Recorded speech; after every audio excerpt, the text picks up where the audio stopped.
और नहीं चिता के आप। अब बताइए कौन सा ऐसा आदमी था जिसने कबीर साहब को चिता दे दी? कोई कहे ना कि हाँ मैंने दी है। और शब्द रूप में प्रकट है।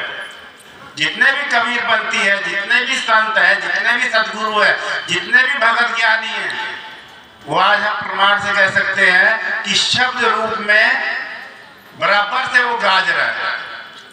शब्द की धुन के रूप में बराबर से वो गाज रहा है। तो साहब कह रहे शब्द रूप में प्रकट है।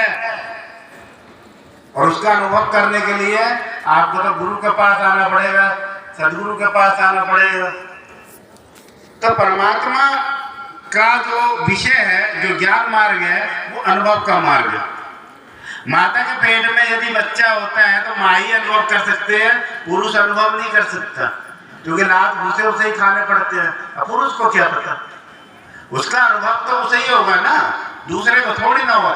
ऐसे ही परमात्मा की जो साधना करने वाला व्यक्ति है वो केवल उसके ही अनुभव का विषय है, दूसरे के अनुभव का विषय नहीं है, कहने का विषय नहीं है, देखने का विषय नहीं है। अब जो है आरती का समय हो रहा है, अभी हम 2 शब्द और कहेंगे।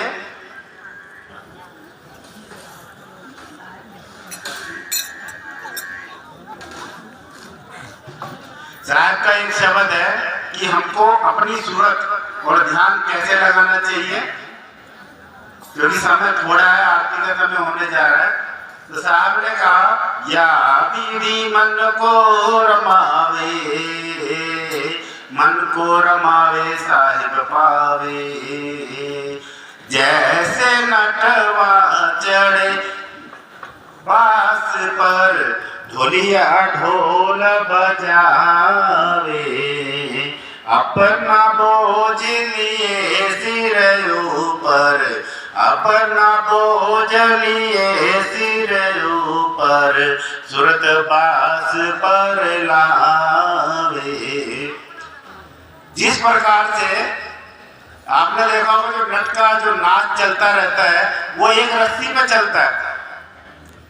जब वो एक रस्सी पे जब वो चलता है, जब नटनी एक रस्सी पे चलती है तो उसके हाथ में एक बांस होता है और सर पे जो है थाली 3-4 पता नहीं क्या क्या वो रखे रहती है, उसमें पानी भी भरा रहता है, लेकिन पानी छलकता नहीं, थाली हिलती नहीं, और रस्सी के ऊपर वो चल रही है बैलेंस बना के। देखिए बैलेंस किससे बना रही है? वो बांस के डंडे से। बांस का डंडा ले लिया जाए तो वो नटवा उसमें, नटनी उसमें चल नहीं सकती, तो उसने किस पे सूरत लाई? बांस पे, और इतनी बड़ी रस्सी पे और इतना बड़ा बोझा लेके वो चल रही है। तो साहब कहते हैं आप इस संसार में हो, संसार में रहते हुए भी अपनी सूरत को आप ऊपर रखो। आप तो बड़े भाग्यशाली हो, आपका तो गांव में खेती बाड़ी है, आपको तो समय भी मिल जाता है, शहर वालों को समय नहीं मिलता। माँ गधे और बैलों की तरह काम करना पड़ता है, रात को भी नाइट लगानी पड़ती है, आदमी लोग में नाइट भी लगाते हैं। यहाँ जो है कुछ तो समय मिल जाता है, जब भी लगना पड़ता तो महीना 2 महीना लगना पड़ता है, तो महीना 2 महीना 3 महीना आराम भी मिलता है। तो यहाँ तो आदमी साधना भजन कर सकता है। तो साहब कहते हैं हमको कैसे ध्यान लगाना चाहिए, जैसे नटवा लगाता है। तो नटवे की तरह हम ध्यान लगाएंगे तो संसार के ग्रस्त में भी रह सकते हैं और हमारी साधना भजन भी हो सकती है, उस परमात्मा का हमको अनुभव भी हो सकता है। ये जरूरी नहीं है कि गृहस्थ नहीं कर सकता, एक महात्मा ही संत ही कर सकते हैं, लेकिन जिस हिसाब से सदगुरु समझा रहे, साहब समझा रहे हैं, सभी उस साधना को कर सकते हैं, क्योंकि सदगुरु कबीर साहब का सहज योग है, सहज साधना है, वो कठिन साधना नहीं है। गोरखनाथ में अब पहले तो कान फड़वा देते हैं, कहते तब तुम्हें परमात्मा मिलेगा, फिर भीख मंगवाते हैं, कहते भाई 1-1.5 लाख रुपए इकट्ठा करो तब जाके तुम्हारे को दीक्षा दी जाएगी। बेचारा पता नहीं कहाँ दीक्षा वो करता है, तब जो है वो मुट्ठा अंदर उसका फाड़ा जाता है, कहते अब तो पूरे गोरखनाथी हो गए। अब ये जैन मुनि, जो जैनी लोग हैं, जो महावीर को जो मानते हैं, कहते ना दुई का छेदन और दुई का मुंडन। दुई छेद किसके करे जाते हैं? गोरखनाथ पर जरिया पर कान फाड़े जाते हैं। और दुई का मुंडन, असली मुंडन कौन करता है? असली मुंडन तो आज तक करा नहीं। असली मुंडन कौन करते हैं? ये महावीर वाले जैन मुनि। जैन मुनि क्या करते हैं? बालों को एक एक बालों को ऐसे नोचेंगे, नोच के निकालते हैं। ये सारे बालों को नोच नोच के निकालेंगे। क्यों? कहते हैं असली मुंडन तो हम करते हैं, कोई दूसरा कर ही नहीं सकता।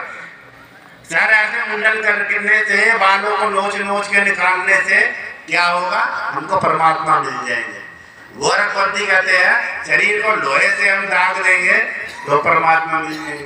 अरे सतगुरु कबीर साहब का मार्ग तो इतना सहज है, बच्चा भी कर दे, बुढ़ा भी कर दे, जवान भी कर दे। तो साहब ने कहा, हम नहीं कह रहे, साहब तो वचन कह रहा, संतो सहज समाधि बली, गुरु प्रताप से जा दिन जागे, दिन दिन अधिक बढ़ी। ऐसा कहते हैं आंख ना मूंदू, कान ना रूंदू, काया कष्ट न धारू, और खुले नयन हंसी हंसी पहचानू, सुंदर रूप निहारू। ना तो मुझे उसमें आंख बंद करनी है। यदि कोई कहता मुझे परमात्मा के दर्शन हो गए तो भाई आंख खोल के दिखाओ ना। आंख बंद करने में तो एक सपना होता है।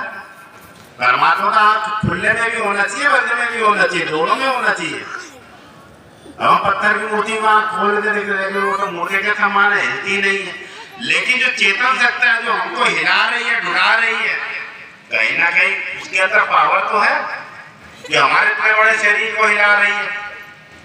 तो हमको तो उसे ढूंढना है ना जिसने हमको हिला दिया, जिसके हम स्वयं कर्ता बन के बैठ गए।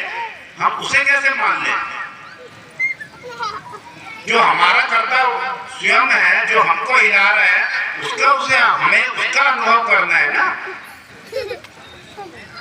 फिर साहब कहते हैं जैसे सरप चरत बनही में, जैसे सरप चरत बनही में, ओस चटन तो जावे, कबहू चाटे कभी मनी चेतावे, मनित जे प्राण गवावे।